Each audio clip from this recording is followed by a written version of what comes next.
আসসালামু আলাইকুম। আমি অ্যাডভোকেট মাহমুদুল হাসান ফারুক আপনার সাথে আছি। আজকের আলোচনার বিষয় এনআই অ্যাক্ট এর মামলা। আমাদের দেশের আদালতগুলোতে দায়েরকৃত আরেকটি কমন মামলা হলো এনআই অ্যাক্টের মামলা। এই মামলাটি দ্য নেগোশিয়েবল ইনস্ট্রুমেন্ট অ্যাক্ট 1881 এর 138 ধারায় করতে হয়। নেগোশিয়েবল ইনস্ট্রুমেন্ট অ্যাক্ট দ্বারা promissory note, bill of exchange ও চেক বোঝালেও আমাদের দেশে সাধারণত চেক ডিজনারের ক্ষেত্রে এই ধারায় মামলা করতে হয়। কিভাবে এই এনআই অ্যাক্টে মামলা দায়ের করতে হয়? কোনো ব্যক্তি আপনাকে চেক দিলে চেকের তারিখ থেকে 6 মাস পর্যন্ত মেয়াদ থাকে। এই 6 মাসের মধ্যে আপনি চেকটি ব্যাংকে উপস্থাপন করলে চেকটি যে কারণে ডিজনার হয়, তাহলে চেক ডিজনারের পরবর্তী 30 দিনের মধ্যে লিগ্যাল নোটিশ দিতে হয়। এই লিগ্যাল নোটিশ দেওয়ার পরবর্তী 30 দিন অপেক্ষা করে এর পরবর্তী 30 দিনের মধ্যে এনআই অ্যাক্টে 138 ধারায় মামলা করতে হয়। আর এই লিগ্যাল নোটিশ পোস্টারের মাধ্যমে বা বাংলা কোনো পত্রিকার মাধ্যমে দেওয়া যেতে পারে।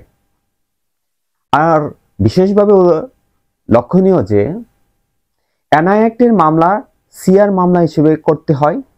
এটি ম্যাজিস্ট্রেট কোর্টে মামলা করতে হয়, তবে ট্রায়াল হয় বা বিচার হয় শুধুমাত্র যুগ্ম, জেলা ও দায়রা জজ আদালতে কিংবা জয়েন্ট মেট্রো সেশন মেট্রো এলাকার ক্ষেত্রে।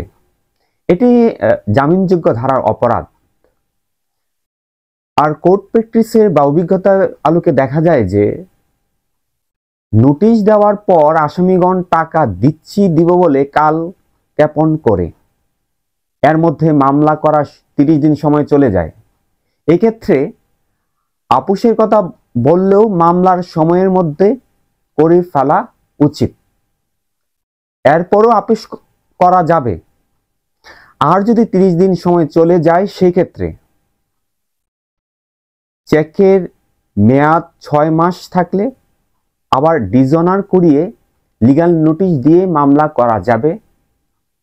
আর যদি দেখা যায় 6 মাস মেয়াদ শেষ, তাহলে পেনাল কোডে প্রতারণার মামলা করা যায়। এনআই অ্যাক্টের মামলা করলেও পেনাল কোডে প্রতারণার ধারায় মামলা করা যাবে। আরেকটি বিষয় যে এটি সিআর মামলায় আপোষ হলে যে কোনো সময় মামলা প্রত্যাহার করা যায়। এখন আসি 138 ধারায় অপরাধের শাস্তি কি।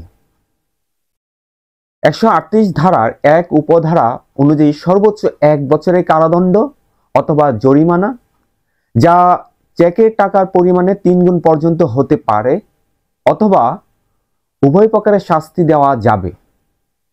এ ধারায় কারাদণ্ড সশ্রম না বিনাশ্রম হবে তার উল্লেখ নেই।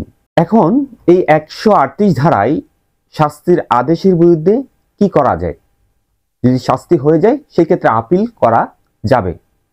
তবে আপিল দায়ের করার পূর্বে যে চেকটি ডিজনার করার জন্য শাস্তি দেওয়া হয়েছে সেই চেকের টাকার 50% পরিমাণ টাকা জমা দিতে হবে। এই টাকা জমা দেওয়াটা আপিল দায়ের করার পূর্ব শর্ত। কাজেই এরূপ টাকা জমা না দিলে আপিল চলবে না। এতক্ষণ ধৈর্য নিয়ে আইনের এই বিষয়টি দেখার জন্য আপনাকে অসংখ্য ধন্যবাদ। পরবর্তীতে আরো আইনের বিভিন্ন গুরুত্বপূর্ণ বিষয় নিয়ে আপনাদের সামনে হাজির হব। সবাই ভালো থাকুন। আল্লাহ হাফেজ।